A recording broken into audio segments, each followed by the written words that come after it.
कविता, तू अभी तक झाड़ू ही लगा रही है और जल्दी जल्दी से हाथ चलाना, इससे पहले कि तेरे दोनों भाई उठ जाएं। जी भाभी। तभी कविता की छोटी भाभी रश्मि वहां आती है। कविता, ये क्या, तुम्हारा साफ सफाई का काम अभी तक खत्म नहीं हुआ?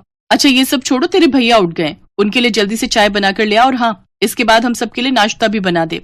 हाँ, भूख तो मुझे भी लगी है। ऐसा कर, तू साफ सफाई के बाद नाश्ता बना ले, फिर अपने भाइयों के ऑफिस जाने के बाद बर्तन धो लेना और उसके बाद कपड़े धो लेना। बिन माँ बाप की कविता चुपचाप घर के कामकाज में लग जाती है।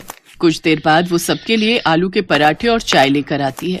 ये लो अमित भैया, आपकी पसंद के आलू के पराठे और गर्मा गर्म चाय।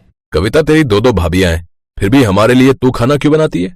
भैया वो मैं वो बात ये है कि ननद जी को अपने भाइयों के लिए अपने हाथ से बनाया हुआ खाना खिलाना ज्यादा पसंद है, इसलिए वो हम दोनों को तो बनाने ही नहीं देती। क्यों कविता, ठीक कह रही हूँ ना मैं? अनीता कविता को आंखें दिखाने लगती है। हाँ भैया, अनीता भाभी एकदम ठीक कह रही है। दोनों भाई नाश्ता करके ऑफिस चले जाते हैं। फिर दोनों भाभियां भी नाश्ता करने बैठ जाती हैं। आखिर में जैसे ही कविता नाश्ता करने बैठती है तो छोटी भाभी रश्मि उसकी कुर्सी खींच लेती है, जिससे कविता नीचे गिर जाती है। तेरी औकात नहीं है कुर्सी पर बैठ के खाने की, चल नीचे बैठकर खा। और नहीं तो क्या, तुम्हारी हैसियत इस घर में एक नौकरानी से ज्यादा कुछ भी नहीं है। और हाँ, पहले ये वाला खाना खत्म कर। लेकिन भाभी, ये तो आप लोगों का जूठा खाना है। हाँ तो इसे तो तू अपनी खुशकिस्मती समझ कि झूठा खाना तुझे नसीब हो रहा है। चल अब खाना खाकर सारे झूठे बर्तन धो देना।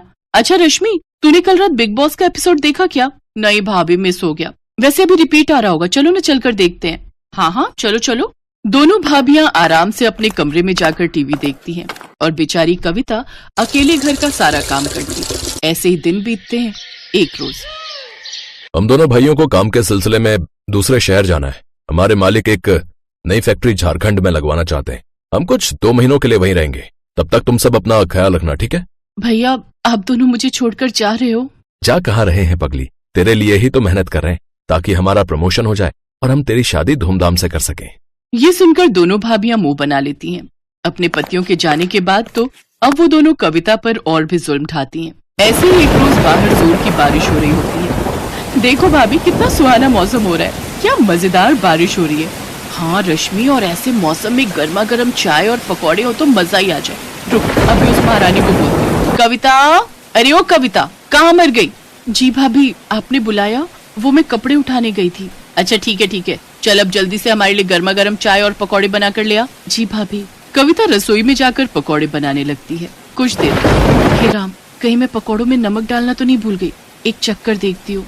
कविता जैसे ही एक पकौड़ा चखने लगती है तभी वहाँ उसकी छोटी भाभी रश्मि आ जाती है और वो उसे एक जोरदार थप्पड़ मारती है। बदतमीज, हमें जूठा खिलाती है, आज तो तू देख तेरी खैर नहीं। ये कहकर रश्मि उसे खूब मारती है। आवाज सुनकर अनीता वहाँ आती तो डर के मारे कविता अपनी बड़ी भाभी के पीछे छुप जाती है। भाभी, भाभी मुझे बचा लीजिए। अब बस भी कर रश्मि, अगर ये मर गई तो हमें जेल में सारी उम्र बितानी पड़ेगी। एक काम करते हैं, इसे घर से निकाल देते हैं, नहीं तो पता चले हमारे पति जो भी कमा रहे हैं वो आकर इसकी शादी में उड़ा दें। हाँ, ये तो मैंने सोचा ही नहीं, ये बात ठीक कही आपने। दोनों भाभियां बेचारी ननद को धक्के मारकर बाहर निकाल देती हैं। बाहर तेज बारिश हो रही थी। भाभी, भाभी मुझे घर से मत निकालो, इस बारिश में आखिर मैं कहाँ जाऊंगी? लेकिन वो उसकी एक नहीं सुनती और उसे घर से निकाल देती है। कविता बारिश में बचते हुए एक पेड़ के नीचे खड़ी हो जाती है और सारी रात उसी पेड़ के नीचे बैठकर रोती रहती है। ऐसे ही अगली सुबह हो जाती है। कविता को भूख लगने लग जाती है। बहुत भूख लगी है, ये सोचकर कविता कुछ खाने के लिए ढूंढते हुए सड़क की ओर आती है।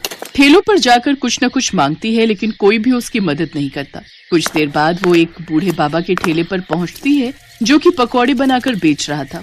वो उसके सामने रोते हुए कहती है, बाबा, बाबा मैं कल से भूखी हूँ, मुझे बहुत भूख लगी है, मुझे ये थोड़े से पकौड़े दे दो, लेकिन मेरे पास पैसे नहीं है। उस बूढ़े व्यक्ति को कविता पर तरस आ जाता है और वो कुछ प्याज के पकौड़े चटनी के साथ उसे खाने को दे देता है। कविता को उन पकौड़ों को देखकर वो बात याद आ जाती है कि कैसे एक पकौड़े के पीछे उसकी भाभी ने उसे घर से निकाल दिया। क्या हुआ बेटी, तुम रो क्यों रही हो? अभी तो कह रही थी कि बहुत भूख लगी है। कविता रोते हुए उसे सारी बात बताती है। बेटी, तुम जवान लड़की अकेले कहाँ भटकोगी सड़कों पर?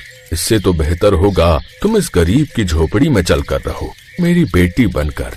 ऐसे कुछ दिन बीत जाते हैं। अब कविता उस बूढ़े बाबा के घर पर रहकर उसके खाने का ध्यान रखती, लेकिन एक रोज बूढ़े बाबा की तबीयत खराब रहने लगी, इसलिए अब उनकी जगह कविता उनके पकौड़ों का ठेला संभालने लगी। अब कविता उस ठेले पर प्याज के साथ मिर्च, आलू, पालक और गोभी के पकौड़े भी बनाकर बेचने लगी, जिससे उसके ठेले पर ग्राहकों की भीड़ काफी बढ़ गई। गर्मा गर्म पकौड़े खाने के लिए अब उसके पास लोगों की लाइन लगना शुरू हो जाती है। आइए आइए, गर्मा गर्म प्याज, आलू, पालक और मिर्च के पकौड़े खाइए। तभी मौसम सुहाना हो जाता है और इस सुहाने मौसम में भला कौन इतनी वैरायटी के पकौड़े नहीं खाना चाहेगा।